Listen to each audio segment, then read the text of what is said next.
I'm Rebecca. And I'm Hunter. This is the Family Show!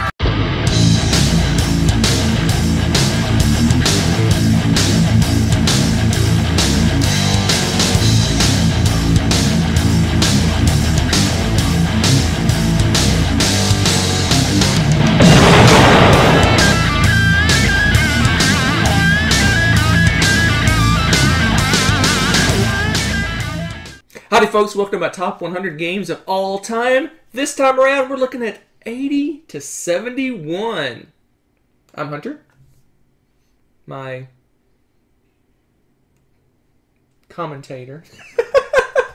Rebecca. Hi. And let's give a little sneak peek of this 10. All right. We got 4 games that went up, 3 games that went down, Okay. 2 new games. 1 that stayed exactly the same. Wow. And okay. 2 games I do not own. 2 games. It is a mixed bag of craziness. This is pretty exciting. Alright, so let's just go ahead and get it started off with a game I do not own. It is Steam.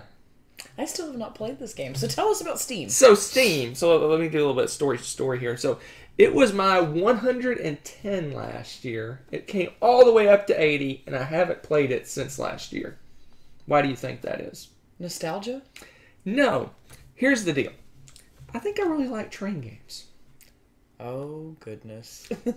So after experiencing certain other train games, I can appreciate how good this game is. Okay, that's fair. So Steam is a game where you're building train routes between cities, and there's little cubes at these cities, and then you pick up and deliver the cubes to different cities. So it's a route building, pick up and deliver game. Okay. It's got some action selection and all sorts of craziness going on with it. Pretty complicated. The only reason I think that I haven't purchased this is that I hear it doesn't play very well or at all 2 players. Okay. So, because it's got some action selection and some economy and stuff's going on Right, that makes that sense. may not work with 2 players. But it's just a really solid pick up and deliver game, and we really don't have very many pick up and deliver games. No, we really don't, actually. Interesting. Only a handful that I can think of off the top of my head. Yep. So, not going to go too much in it, but it's a great game. It's probably a maybe an introductory to the heavier train games. I don't know. Maybe not. Maybe I'm making something up. I don't know. I believe there is another version, Age of Steam, which is more popular, maybe, than the original Steam. I've only played Steam. I haven't played Age of Steam or any other variations of that game. So, that is my number 80, Steam. Interesting. So. You've intrigued me. I haven't played it, so I may have to try this. All right, so the next one on the list, another one that has gone up. And don't ask me why. Maybe I was hating on this game last year. I may have been hating on this game last year. And that game is Roll for the Galaxy. Why would you hate on this game? I don't know. It was my 105 last year. Now it's up to number 79. Roll for the Galaxy. I think I just had some roll/race for the Galaxy hate last year. Don't ask me why. But this is a really solid game. I love the fact that usually for most people, Race for the Galaxy is their favorite. It's a card version of this game. This one is a dice-driven game. So basically you're rolling dice and doing action selection secretly from the other players. And based on which actions are chosen, you may get to do the benefit of other people's actions if you choose to activate those actions. So it's kind of a cat and mouse game, guessing what the other person's going to pick. But the goal of the game is to colonize places and make and trade resources and for victory points. You're doing a race for victory points. I really like it because you can piggyback off of the other person's actions if you put dice in that area. So if you have other things you want to do, you might put a couple dice in the colonized area. If you think your opponents are going to pick that, because then if they select that, you get to do that too. So I really like that because it's possible for you to get more than one action a turn, Right. which normally you wouldn't get. And in a 2-player game, you randomly pick an action. And that is interesting. Yeah. Because sometimes it's great, but since it's random, you know. There you go. So, yeah, this one is by far, you like this one more than I do, I believe. Yeah, I like both Race and Roll for the Galaxy a lot, and yeah, I don't know why you're being so hateful. Hey, it's back! It's back in business. It's back in town, baby. Is it because I like it? I don't know. I think it's weird when you make these lists. Sometimes you have things in your head when you're picking them. Yeah. And for whatever reason, I was hating on those games, both of those games last year. Still hating on one of them, but I like this one. So that's my number 79 Roll for the Galaxy. Okay. It's a good pick. Good pick. Good pick. My number 78 is the other game I do not own that is on this list. Man, it is Secret Hitler. Oh, yes. This one I want to try again. I think this one actually has the potential to go further up my list because I've only played it. We played like 2-3 times in a row. Played it a couple of times, maybe 3 times in one setting, but we haven't played it since. It's just a social deduction game. Half the group is fascist, the other half of the group is the good guys. What are the good guys? My brain just... I don't remember what the good guys are called. Yeah. But anyways, but basically it's a social deduction game where you have hidden roles and you're basically voting on it may have been voting on agendas, basically different rules and things like that.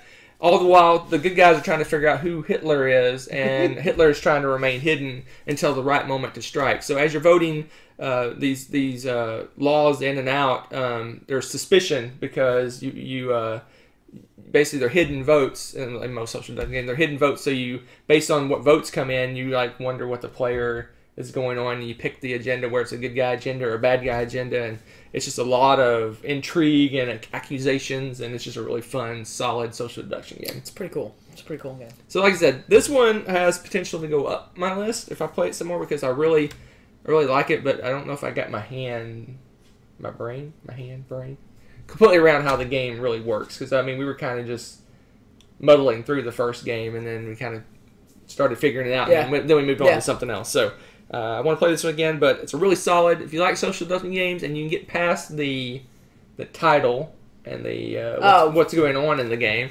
I guess some people will be offended to be Hitler, right? So, but solid game. I think anyway, solid game if you get past the thing. It is my number 78, Secret Hitler. I like the components in that game too. I thought it was well made. The design is really cool looking. Yeah. I like it. I like the way they designed it. Yep.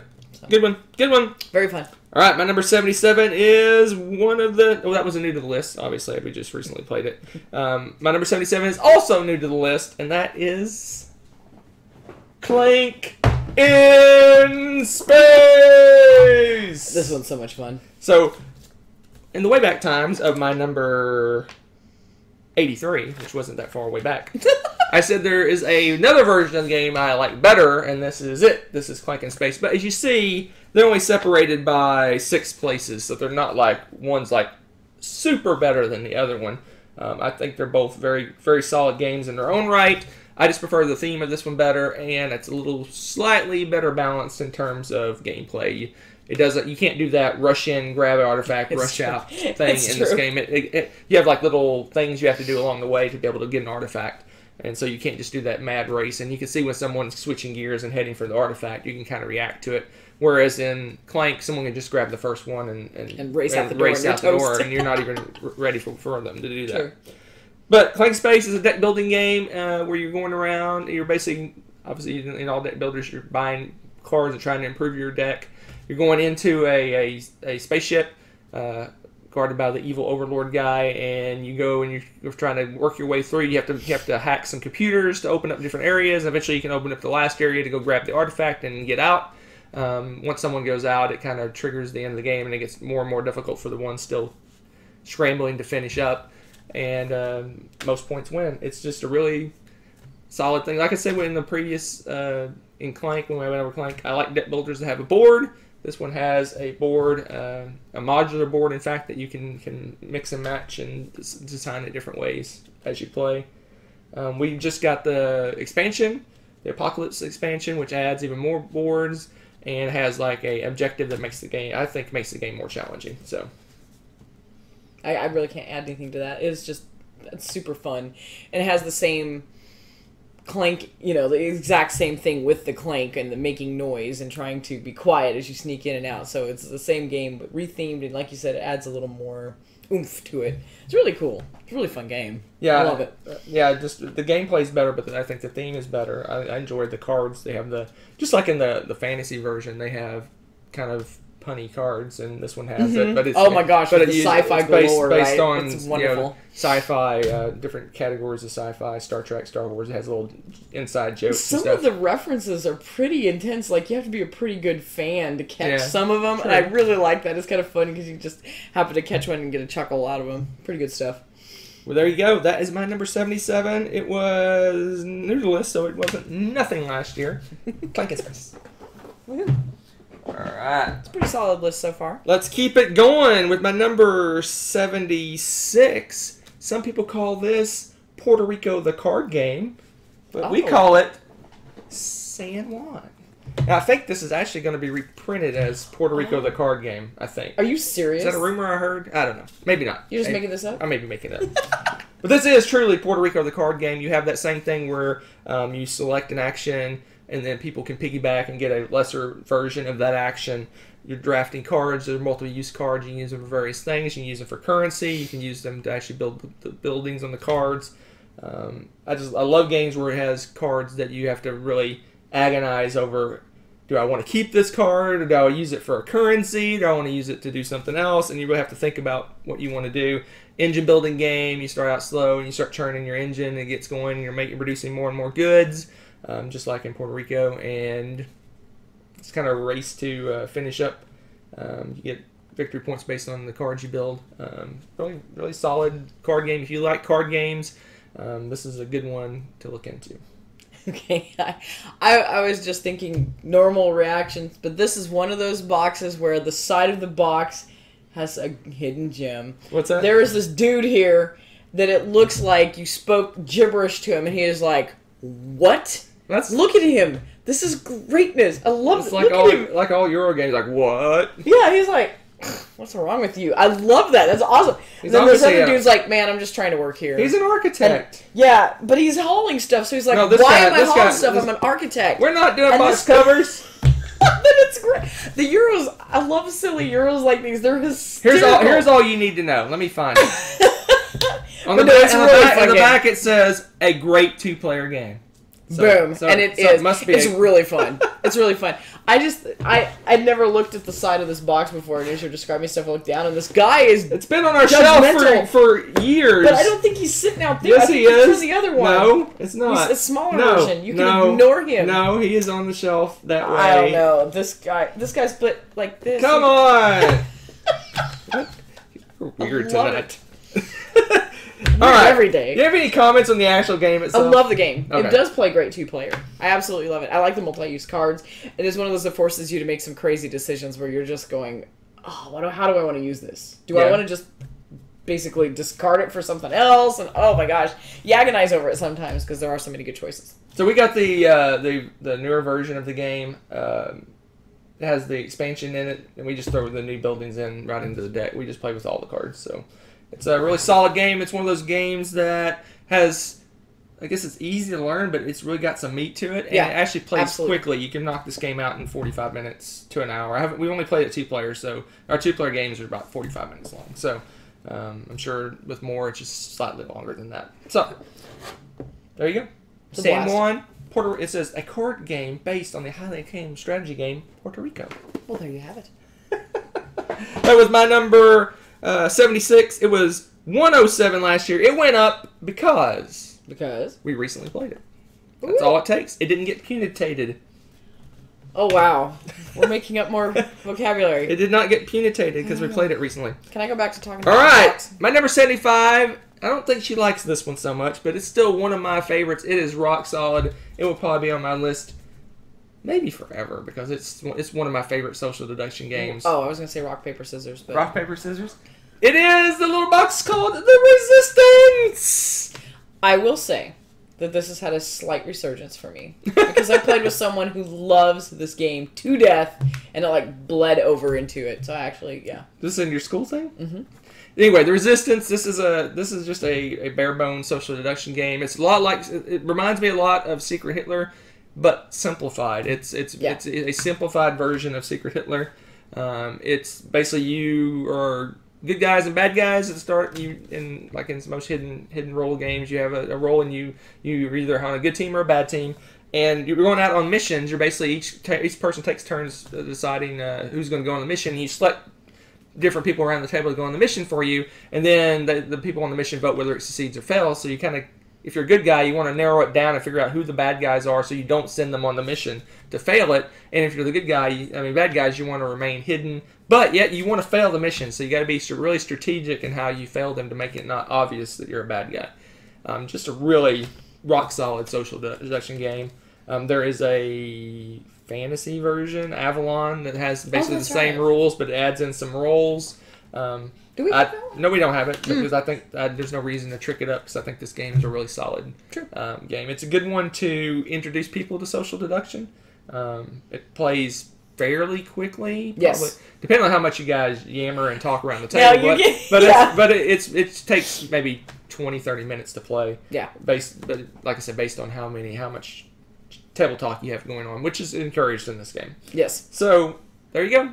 Can't say more than that. Like I said, it went up because no, it didn't go up. This one went down 17, but the only reason it's gone down, we haven't played this one. We played this one. Gosh, it's been a long time. It's been a while since we played it.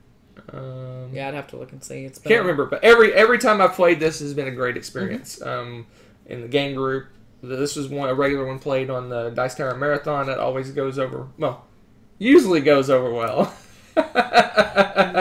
So, there you go. My number 75, La Resistance. La Resistance. I got the old school, like one of the first edition. This is first edition. Anyway, old. My box doesn't look anything. Box. Every time I see people with the box of this, it always looks different. So yeah. I think I got one of the original Usually has ones. a person on the front or something now, doesn't Yeah, it? yeah, it's a red box with a person on it. Yeah. Anyway, there you go. Good times. All right, my number 74 is the one that stayed exactly the same. That's so crazy. I don't know how it happened, but it happened. And that I wonder what is the odds are of that. My Village. Wow. Okay. Okay. I like My Village. This one didn't get punitated for some reason. I don't know why it didn't. Whoa. We haven't played that one. That's not a word. It's my word. I like my words. Anyway, My Village, it's a solid Euro game. You're basically building up your village. You have like 6 different areas you can build up. You can build up the fields and the market and the monks and the traveling and all sorts of things. Build up different areas of your field. And at the heart of the game, it is a dice drafting game. Basically, you roll this big, massive pile of dice, and then on your turn, you're going to draft some of those dice. And those dice cause your village to trigger. You can trigger a different area of your village to get, resources and points and all sorts of craziness. It has a very unique mechanism in the game. In order for your villages to work, your different areas of villages to work, you have to have a worker assigned to them. You have to have a villager there. They call it a specialist or something. Basically, you need a farmer at your farm, and you need something at the monk at your monastery or whatever. But as time goes by, you're depending on what actions you're taking, a Grim Reaper is going around your player board, and every time it crosses over a bridge at the top of your board, one of your villagers kicks the bucket. So you have to pick a villager to kill off, and now that deactivates that area of your village. But you can send workers to school to learn to become villagers to replace them. So you have to have a choice. Do you kill off the villagers and not replace them and just not have that board doing anything, that area of the board doing anything? Or do you got a person going to school and working their way up to be a new villager to replace one that's about to die? So it's just a really unique game. It's based, I believe this was after the game Village. It's kind of a Village the dice game is one kind of way to look at it. It's obviously it's a completely different game with some similar aspects, but I really like this one. Yeah, it's interesting. I just like the dice part of it. I like dice. I think it's funny that you have the Grim Reaper. This is the first or second. I think we got Village first, right? Yes. Where you have meeples that age and die. It's not something you usually find in a game, so that was kind of a humorous new thing to have happen in a game. And you actually have to plan for that. Like you said, you have to have the time to get somebody through school. And since the retirement plan is that somebody croaks for your poor meeples, you want to have something ready to go if you want to keep using that area. But there's an actual strategy in the game is to let areas of your board die and not focus on that area. Absolutely. And you can concentrate on something else instead of worrying about replacing your villagers sort of kicking off.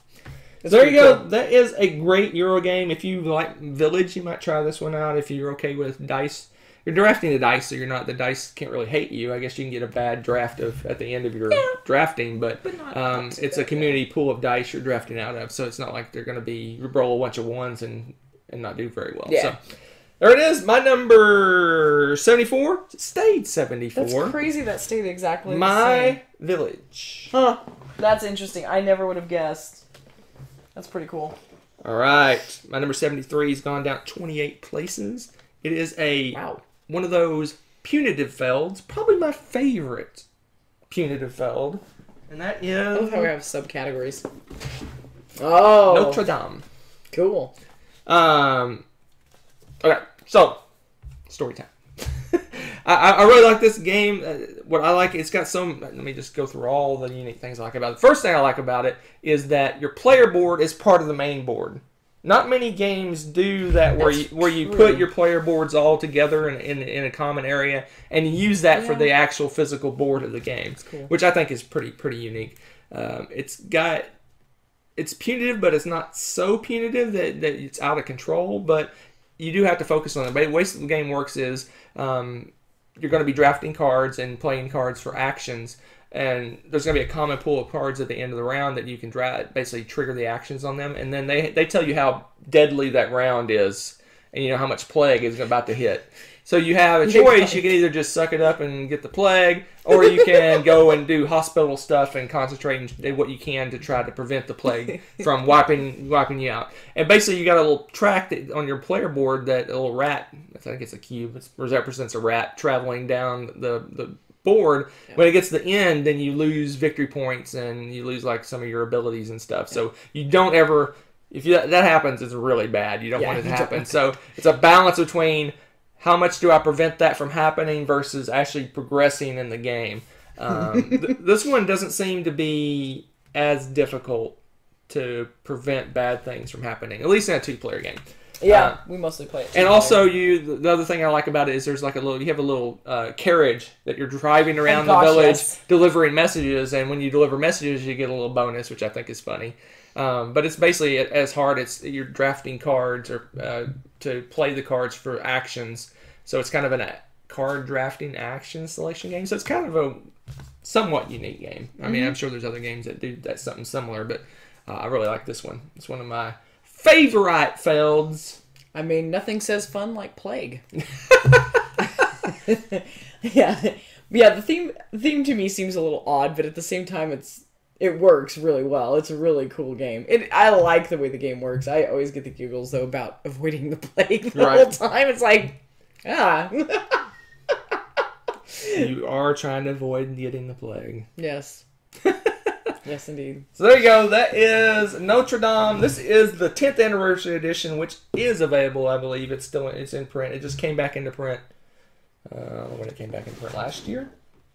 I think it was last summer, but I think you can still get this one. That's so cool. Very cool. Anyway, there you go. And the 10th anniversary edition comes with the expansions. So there you go. There you have it. And I think we include everything in the game too because we enjoyed it so much. We just play with everything. Just throw it all together. Yep. So there you have it. Notre Dame. So how do you pronounce this? Notre Dame. Can you say that again? Notre Dame. I don't know if that's right. Says the person that says punitive or whatever. Punitive. Come on, that's a word. Gosh. All right, man, we're just flying through the list. We're already to number 72. This one went up 5 places. I have no idea why. This is the most interesting list, I think. Power Grid! Oh, man, I know why. It's an awesome game. It is an awesome game. Love this game. This one's been floating around. Let's see, it was 72, the 77, 58, 45. So it's kind of been middle-ish of my list the whole time. That's a technical term. I really enjoyed this game. This game is surprisingly fun for the amount of math you have to do while you're playing this game. Yes. I do love my economic games and my stock markets and my math, but man, this is This is like budget the game. It is. But I love it. I really like it. It plays well. All player counts because you just make the board tighter. For less number of players, you make the board a little bit smaller. Yeah, the economy works when we play it 2-player, and it works just as well with everybody. It amazes me. The fact that it's such a heavy economic system, and they balanced it like that. I thought that was pretty cool. Yeah, it really. I like the. Probably my favorite part of the game is how the resource purchasing works. So basically, it's the supply and demand type situation. Basically, you have several different types of resources that can power your plants. So you got to kind of watch what everyone else is using, because if everyone's using the same resources, it's going to be very scarce and very expensive. So you got to kind of branch out and do other things. But you can intentionally buy extra resources that you may not need just to punish the other players. So it can be the economy of the game can be a little cutthroat. And then it is, like I said, it's budget the game. You've got to have the money to buy your power plants, the money to fuel their power plants, money to pay for. You just have. It's just a budget. If I build another power plant and I draft this card and I buy these resources and I have this much money, how am I allocating all that money? So you're sitting here making little stacks of money for. Okay, this is for my power plant I'm gonna buy. This is for the auction. This is to buy my resources, and here's a little extra in case someone gets mean.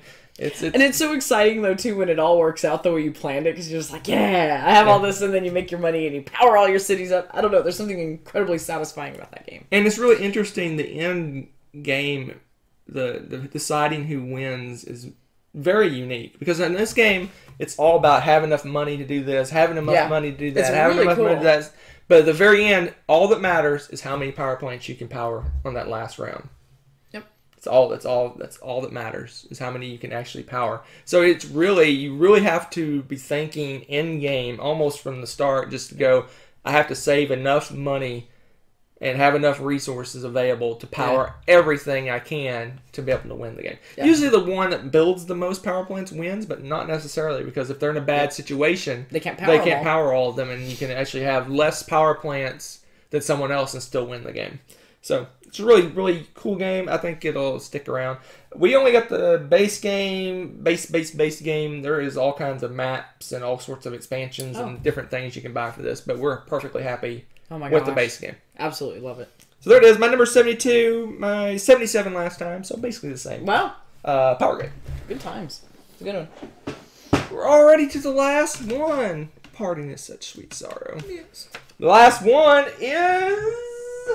Number 71, Tricarion! Wow, oh my goodness. Legends of Illusion. This is holding its own. What was it last year? It was 68, so almost exactly the same. Wow. We never get to play this game, but I love this game. Yeah, we need to play it soon. So Tricarion, you're a magician putting on performances. This is a worker placement, resource management, simultaneous selection, all sorts. This is just like a bucket of mechanisms that with what I consider a very thematic package wrapped around it. It's just really, I personally think it's thematic. Rebecca thinks it's not so thematic. I'm sure she'll get to that in a second. Oh, it's okay. But I have the Kickstarter version. I got this for a song and a dance at, was it Dice Tower Con? Oh boy, I think it was Dice Tower. So? Or was it BGG Con? Anyway, one of those. Come on. So this is the Kickstarter version. This is the regular version underneath, but it comes with all the expansions, all the goodies. Basically, you're a magician. You're putting on a show. You are hiring workers to assist you. You're getting tricks, learning tricks, getting all the resources you need to perform tricks. Then you go to the playhouse and you actually perform the tricks, and all for victory points. Trying to get the Tricarion stone for the world's most amazing magician, or some nonsense.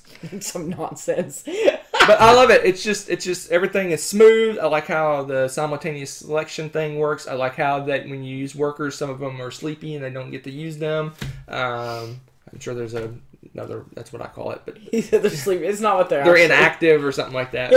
You can only activate so many. On the back. It's not sleepy, but that's funny. They're sleepy. They're sleeping. You're doing a show at 2 a.m. But I think if you're looking for a heavy Euro game with a pretty good theme wrapped around it, I think this is a one to check out. I really enjoy it. Tricarion. Yeah, the board is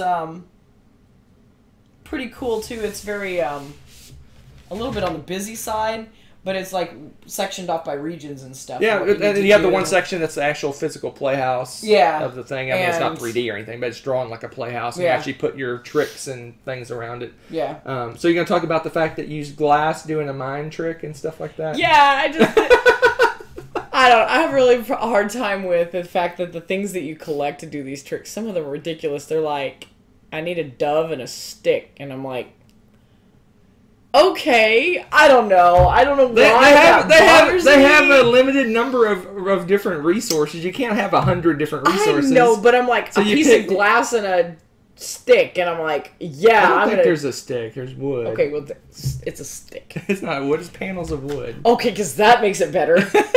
I'm gonna have a plank of wood and a bird. Beat that. Okay. They can only pick so many, so they just picked some generic stuff. I'm sure it's supposed to be a mirror, and the wood's supposed to be for like building like. Then why didn't they say a mirror? I don't know. They just give you a picture. You have to decide what it is for yourself. No, I think they actually say piece of glass in here. Does it? Yeah. I don't think so. I think that's what you called it. No, I did not. I would have at least made up something. I don't know. Just the items that they use. I don't know. I thought it was kind of funky, but no, it's all right. I really enjoy this game. I wish we could play it more. It's just so heavy. It's such a heavy game. It is a heavier game. It's a lot to learn. To relearn every time we play because we don't play it frequently. I was going to say though, once you learn it and play it, if you play it soon after you do that, I don't think it'll be too bad. No, but yeah, up front you are going to have a lot to kind of absorb. So there you are. My number 71, my 68 last year, Tricarion Legends of Illusion. Doing mind tricks with sheets of glass.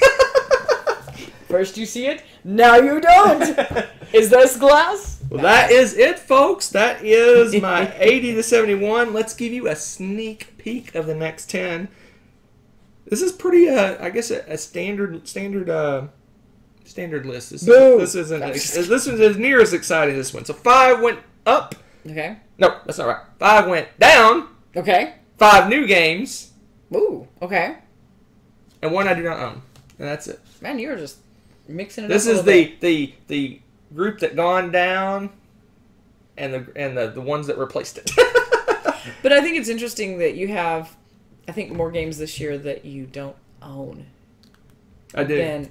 I think we made a concerted effort in the last year to play a lot more games that we don't own. Mm-hmm.